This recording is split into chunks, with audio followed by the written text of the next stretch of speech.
Bible యొక్క మహత్తర కథకు తిరిగి స్వాగతం.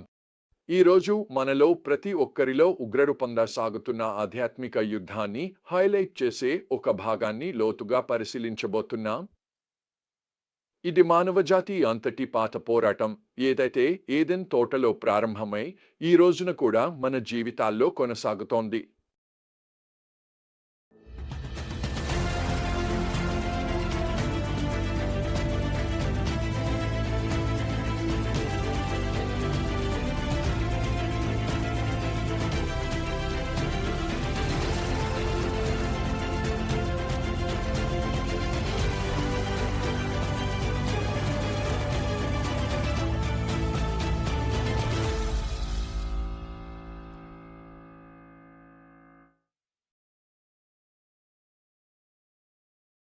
కొత్త నిబంధనలో పౌలు ఈ అంతర్గత సంఘర్షణను స్పష్టంగా వివరించాడు.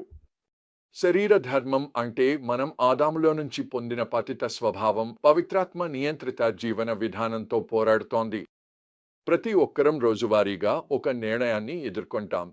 మన పాపభరిత స్వభావపు ప్రేరణలను అనుసరిస్తామా, లేక దేవుని ఆత్మ మార్గదర్శకత్వానికి లొంగిపోతామా? ఈ యుద్ధాన్ని ఇస్సాకు మరియు అతని కుటుంబ జీవితాల్లో స్పష్టంగా చూడగలుగుతాం. ఒక క్షణంలో ఇస్సాకు పిల్లల కోసం దేవుడిని ప్రార్థించడం మరియు నమ్మడం. దేవుడు సమృద్ధిగా ఆశీర్వదించాడు. రిబ్కాకు ఒక బిడ్డ కాకుండా జంట పిల్లలను ఇచ్చాడు. ఇది ఒక శక్తివంతమైన దృశ్యం, ఎందుకంటే దేవుడు మనం అడిగిన దానికంటే లేదా ఊహించిన దానికంటే ఎంతో ఎక్కువ చేయగలడు. ఒక అధ్యాయం తరువాత ఇస్సాకు తన తండ్రి అబ్రాహాము ఎదుర్కొన్న అదే భయాన్ని ఎదుర్కొంటున్నాడు. గోభాగాన్ని కరువు కబళించినప్పుడు ఇస్సాకు గెరార్కు వెళ్లి రాజుకు రిబ్కా తన సోదరి అని చెబుతాడు. తన ప్రాణభయంతో. ఇది అసురక్షిత భావన మరియు దేవుని రక్షణపై నమ్మకం లేకపోవడం వల్ల తీసుకున్న నిర్ణయం. భయం మనం చేసే అనేక తప్పు నిర్ణయాలకు మూల కారణంగా కనిపిస్తోంది. ఆదాం మరియు ఈవా ఆదికాండము 3లో పాపం చేసినప్పటి నుండి భయం మనిషి హృదయానికి శాశ్వత సహచరంగా మారింది. ఇది మన పతిత స్వభావానికి ఫలితంగా తరతరాలుగా కొనసాగుతూ వస్తోంది. కానీ ఇస్సాకు కథ అక్కడితో ముగియదు. తన మోసాన్ని గురించి రాజు ఎదుర్కొన్నప్పుడు ఇస్సాకు పశ్చాత్తాపపడతాడు. ఆశ్చర్యకరంగా తన వైఫల్యంలో కూడా దేవుడు అతనిని ఆశీర్వదించడాన్ని కొనసాగిస్తాడు. ఇస్సాకు దేశంలో ఉండమని దేవుడు ఇచ్చిన ఆజ్ఞను పాటిస్తాడు మరియు దేవుడు ఇస్సాకు సంతతిని ఆశీర్వదించి విస్తరించనున్నానని తన వాగ్దానాన్ని మరల నిర్ధారిస్తాడు. ఇది దేవుని కృపకు శక్తివంతమైన ఉదాహరణ. మనం తడబడినప్పటికీ, భయం మనపై గెలిచినప్పటికీ కూడా దేవుడు నమ్మకంగా ఉంటాడు. మనపై ఆయన ప్రేమ మన ప్రవర్తనపై ఆధారపడదు, కానీ ఆయన మారని స్వభావంపై ఆధారపడి ఉంటుంది. కానీ ఈ పోరాటం ఇస్సాకుతో ముగియదు. ఇది అతని కుమారులైన యాకోబు మరియు ఈసావు జీవితాల్లో కూడా ఉగ్రరూపం దాలుస్తున్నట్లు మనం చూస్తాము. ప్రార్థనకు సమాధానంగా పుట్టిన ఈ జంట సోదరులు త్వరలోనే అసూయ, మోసం మరియు త్వరిత నిర్ణయాల మాయాజాలంలో చిక్కుకుంటారు. పెద్దవాడైన ఈసావు తన శారీరక ఆకాంక్షల ద్వారా నడిపించబడే మనిషి. ఒకసారి ఆకలితో ఉన్నప్పుడు అతను త్వరిత నిర్ణయంతో తన జ్యేష్ఠత్వ హక్కును యాకోబుకు ఒక గిన్నె పులుసు కోసం అమ్మేస్తాడు. ఇది అతను తర్వాత పశ్చాత్తాపపడే నిర్ణయం. మన శరీరపు కోరికల ఆధారంగా జీవించడం ఎంత ప్రమాదకరమో తెలియజేసే గంభీరమైన హెచ్చరిక. మరోవైపు యాకోబు ఒక కుతంత్రి. తన అన్నయ్య బలహీనతను ఉపయోగించుకుని తన తండ్రిని మోసం చేసి ఈసావుకు ఇవ్వాల్సిన ఆశీర్వాదాన్ని దొంగిలించుకుంటాడు. అతని చర్యలు కుటుంబంలో తరతరాల పాటు వెంటాడే ద్వేషం మరియు కలహాల విత్తనాలను నాటుతాయి.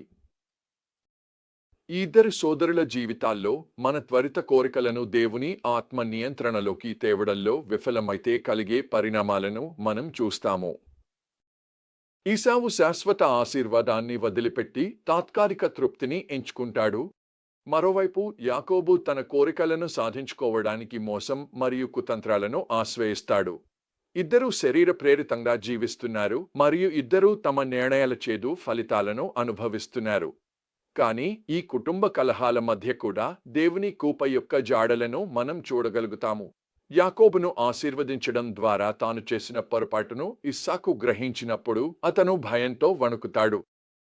ఆ బలహీనతలోనే దేవుడు అతనిని కలుసుకుని తన వాగ్దానాన్ని మరల ధృవీకరిస్తాడు.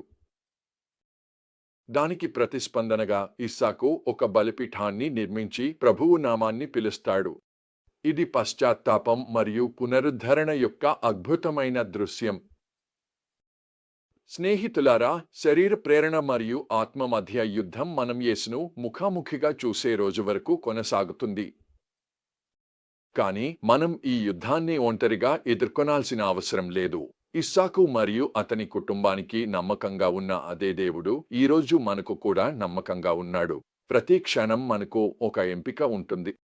మన పాపభరిత స్వభావపు ప్రేరణల ప్రకారం జీవిస్తామా, లేక దేవుని ఆత్మ మార్గదర్శకత్వానికి లొంగిపోతామా? తాత్కాలిక ఆనందాన్ని అన్వేషిస్తామా, లేక దేవుని నిత్య ఆశీర్వాద వాగ్దానాన్ని నమ్ముతామా? మన మార్గాన్ని సాధించుకోవడానికి మాయ చేసి కుట్రలు పన్నుతామా, లేక మన యుద్ధాలను దేవుడు పోరాడుతాడని నమ్మి విధేయత మరియు నిజాయితీతో నడుస్తామా? ప్రతి ఆలోచన, ప్రతి ప్రేరణ, ప్రతి నిర్ణయాన్ని క్రీస్తు ప్రభుత్వానికి లోబరుచుకోవడం నేర్చుకోవడమే ముఖ్యమైనది. ప్రలోభం ఎదురైనప్పుడు క్షణం ఆగి, ఇక్కడ బుద్ధిమంతమైన ఎంపిక ఏమిటి అని అడగడం నేర్చుకోవాలి. ఈ క్షణంలో దేవునికి గౌరవం కలిగించేది ఏమిటి? ఇక్కడ ఒక అద్భుతమైన సత్యం ఉంది. మనం తడబడినప్పటికీ, శరీరానికి లోబడినప్పటికీ, దేవుని కృప మళ్లీ మనలను లేపడానికి సిద్ధంగా ఉంటుంది. ఇస్సాకులాగా మనం పశ్చాత్తాపంతో ఆయన వైపు తిరగవచ్చు, ఎందుకంటే ఆయన మనపై ఉన్న ప్రేమ ఎప్పటికీ తగ్గదు. ఆయన కరుణలు ప్రతి ఉదయం కొత్తగా ఉంటాయి మరియు మన బలహీనతలో ఆయన శక్తి పరిపూర్ణమవుతుంది. కాబట్టి ఈరోజు మనం ఆత్మచే నడిపించబడటాన్ని ఎంచుకుందాం. మన భయాలను, మన ప్రేరణలను, మన కోరికలను క్రూసు పాదాల వద్ద ఉంచి వాటిని అక్కడే వదిలేయుదాం. మన విశ్వాసానికి రచయిత మరియు పరిపూర్ణతదాత అయిన యేసుపై మన దృష్టిని నిలిపి ఆయన మనలను నీతి మార్గాల్లో నడిపిస్తారని విశ్వసిద్దాం. ఆయన నామం కోసం మనలోని యుద్ధాన్ని గెలిచే శక్తిని పొందినప్పుడు యేసు వాగ్దానం చేసిన సమృద్ధమైన జీవనాన్ని అనుభవిస్తాము, అంటే ఆయనలో నిలిచి ఉండటం ద్వారా వచ్చే జీవితం. ఈరోజు కొంత సమయం ప్రార్థనలో దేవునితో గడపండి మరియు ఆయన ఆత్మలో నడిచేందుకు మీకు కృపను అందించమని ఆయనను అడగండి.